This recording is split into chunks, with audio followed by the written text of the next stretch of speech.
Okay, this is full disclosure. This is a video which I paid for the product with my own money. I think there's some fundamental flaws.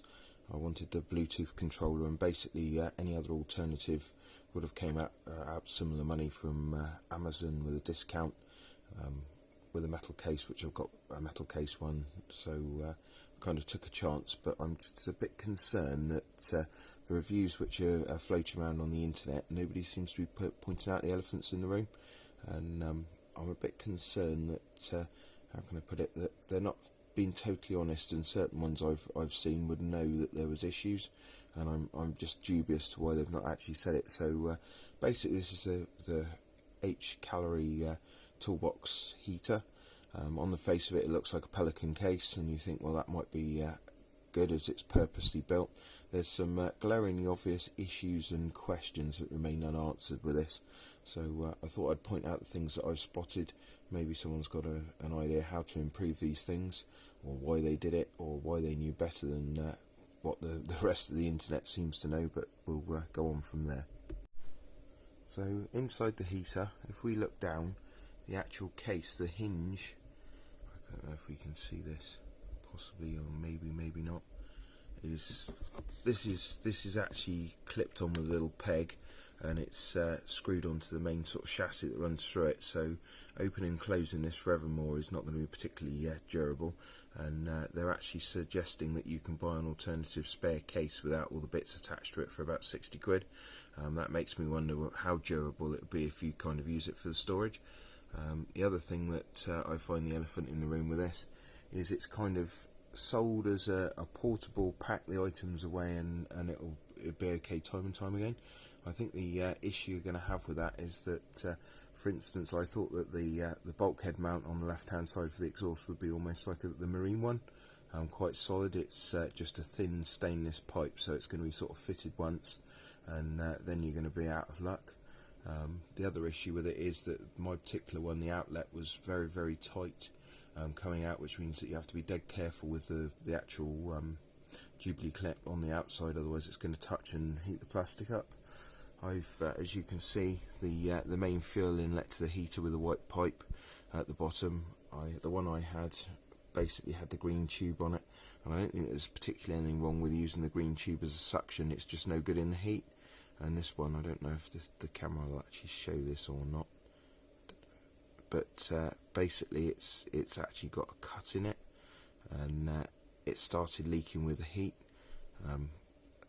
There seems to be quite a bit on the internet sort of suggesting that using this green pipe on the actual underside of the heater is bad news.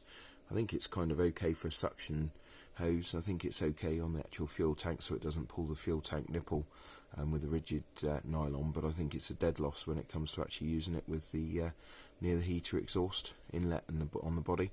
The other one was that the fuel pump would normally be 45 degrees, seems to be generally or that similar angle on the internet, which if they're building a custom product, makes you wonder. They tucked the outlet behind the back of the heater with the green pipe so you couldn't actually see it, and made it completely unmaintainable, and you couldn't sort of see if the pipe was deteriorating.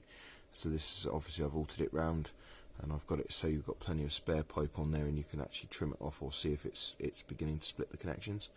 The next one is that the actual main big square white and black connector for the heater is automotively sealed with silicone and a silicone seal on what would be outside potentially of the vehicle. The other side of it's got no weather protection, was right up against the back grille. Supposedly this thing's meant to be outside, and it would end up corroding the connectors out. The other thing is that there is actually a temperature sensor in the control unit on the actual appliance, which supposedly will actually regulate the temperature of said building or what have you. I think they missed another trick, because that's not IP rated, so I don't quite understand how you're going to do that. And there's not enough wire, or they're not selling an extension kit as far as I'm aware, which would be quite handy if you could put the box outside and run the controller in as you would into a cab of a building or a marquee or something similar. I'm kind of a bit concerned and confused about that. Everyone complains about the 90-degree connector facing the floor. Again, this came supplied. I spun it around 90 degrees because the wire was actually rubbing out on the floor. So I think that's kind of a bit of a design fault. We can also see the if we go down, we can actually see that the box is not that durable. You can see that it's actually plastic and it's got tiny little tabs on the far right hand corner. I don't think if you were trying to put the foil air inlet and air outlet and the ducting and the exhaust in and out, I don't think it's going to be particularly durable. I think it let you down at the very moment you wanted it the most. I think that there's probably a better way to do that, and I think that trying to stuff everything in there is a very, very bad idea. Okay, so I wasn't sure whether I was actually keeping this heater, but the actual air filter would sit tightly into the top of the bracket and with a clamp underneath if you cut the hose, but the hose is supplied too long and it's sort of shown on the internet as flopping around inside, which obviously eventually the foil is going to fatigue and split on the flexible corrugated pipe. So I put a piece of plastic tube or vinyl or whatever it is, fuel tube around there to stop it chafing through, and a cable tie. I don't think that's particularly ideal, but that's where we are with it. Again, the heater control allegedly will control the temperature inside a room, but then they've not supplied any kind of extension lead, a 5 or 7 metre extension lead, or one that will clip together with some kind of plug. If they're building a custom heater, I kind of fail to understand why they didn't include some kind of socket and the control in a weighted box or suitable box that clipped on the front, so you could actually take it inside the tent and then run the ducting in there. I think the first shower of rain that this is probably going to damage the heater control, but I find it very, very strange. We've got the power control or power feed in socket, which again had to be rotated 180 degrees because the actual wire on the 90-degree bend hits the deck. You would have thought with the feedback that people are complaining about that they would have done that at the factory. It doesn't cost any money just to swap it round, so it seems a bit bizarre they didn't bother. Okay, the fuel tank, quite interestingly, as far as I'm aware, when the power is removed, it has a setup feature where you can actually tell the controller that the fuel tank's been filled up. If you remove the battery from it, as far as I'm aware, it defaults back to 10 litres and a 5 litre tank supplied. I'm slightly disappointed that although they've taken time to allow you to fit the 5, 10, I think it's 15 litre tanks, there's mounting holes for. Mine didn't actually have the correct bolts for it, so I've ended up with some M6 gutter bolts in there with the penny washers that were supplied. Another area of concern is that basically you get one chance if you're not used to doing this.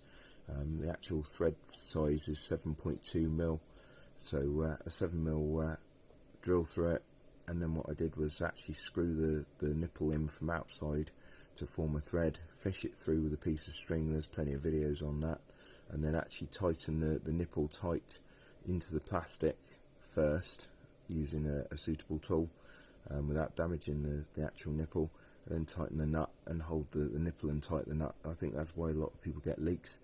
Again, I'm surprised that a product that sort of pitches itself as ready to use, it all seems a bit sort of DIY and dubious to me, and no doubt there's going to be lots of people that are either going to mess the drilling of the tank up or not actually get the nipple tight enough and get leaks.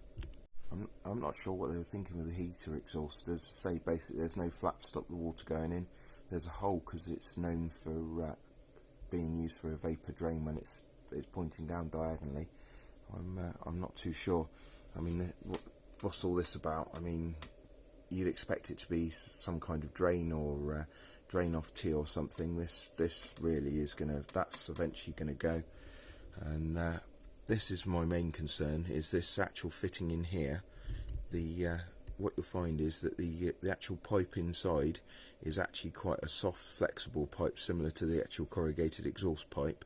So actually to bend the pipe to fit, I end up putting the exhaust muffler or whatever you want to call it, exhaust box on it, tightening the clamp, bending it, because I think if you tried to actually bend it off of the fitting out here, I think you'd actually probably bend and destroy it.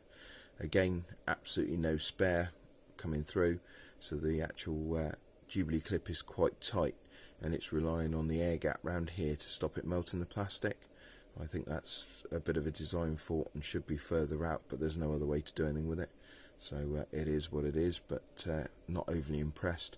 You can see how hot it's got here. I would have thought that they would have brought it out, had like a drain off tee or what have you, seen as it's a known issue, or if you've got rain or whatever in it.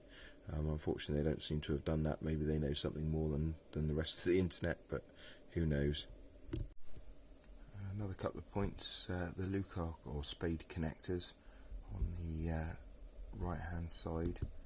I've ended up tightening them up, they were loose, and I also noticed, if you can see, there's actually some dampness on the actual air inlet pipe, and the fuel filter had started leaking as well. I don't think this is a showstop, all of this. I just think that it's more of a work in progress stroke project, and if you're aware of these issues, then obviously you can alter the various things.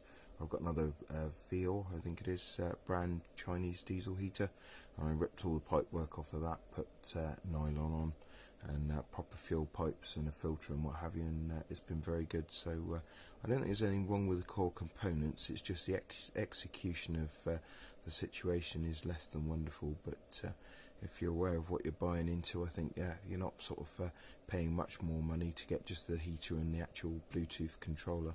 So maybe it's worth the money, maybe they could have done better. I just kind of feel that there was lack of foresight when you're designing a custom product. They could have just done a little bit more and built a brand, rather than it seems to be a case of a quick fix, but maybe I'm wrong. So the other final thing is that the remote that's supplied is, I've had issues with the battery location on it. It does work, but I think what I'm trying to say is that you get a book that tells you how to set the actual controller up, no instructions, and I'm kind of dubious what they were trying to how they're intending this to be used. I kind of get the feeling that with the outlet to the left hand side, that the idea was that it was kind of face on as we're looking at it now, and then you run the ducting into the wherever you are, the building or the caravan or tent or marquee. But that still doesn't get round to the fact that obviously in the internet land that it never rains, and if you leave it outside, the controller is going to get damaged probably on the first or second outing. I'm kind of disappointed. I would have hoped that the exhaust situation could have been sorted out with something, I suppose, like a mini moto, or possibly a scooter exhaust or something, so it was a neater effect with like a end that went over at 90 degrees or slash cut tip or something like that, so it didn't get water in it and a bleed off. I kind of feel that they've taken a heater that they had that was a specific generic one that everyone else was making, taken the bits, and with a little bit more care they could have actually changed it into a better product. I think we're also fighting at the bottom of the market also, where you're looking at the cost of the heater, the cost of the controller, and the novelty of the box being thrown in. But I think on scale that they could have done a better job.